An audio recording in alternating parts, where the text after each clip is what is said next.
మన ఒంటి మీద ఉన్న పుట్టుమచ్చల్ని కూడా ఏఐ టూల్స్ చూడగలవా అంటే ఇవాళ నానో బనానా చేసినటువంటి పని ఇండియా మొత్తం డిస్కస్ చేసుకునేలా చేస్తుంది.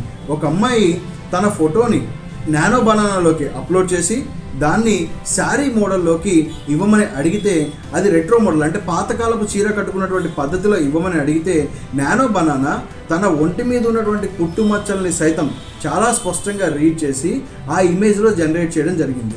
ఆ అమ్మాయి దీన్ని ఇమీడియట్గా ఇన్స్టాగ్రామ్లో పోస్ట్ చేస్తే చాలా పెద్ద వైరల్ వీడియో అయింది. ఇక్కడ మనం అర్థం చేసుకోవాల్సింది ఏంటంటే పుట్టుమచ్చలు మన బాడీ ఫీచర్స్ అయినప్పుడు మన ప్రైవసీ దెబ్బతింటోంది కదా అని. ఎస్, అవును, మన ప్రైవసీని మరి మనం కాపాడుకోవాల్సిన బాధ్యత ఉంది కదా. సో ఇక్కడ ఏఐ టూల్స్కి మనం ఎలాంటి ఇన్ఫర్మేషన్ ఇస్తున్నాము అనేది చాలా ముఖ్యం.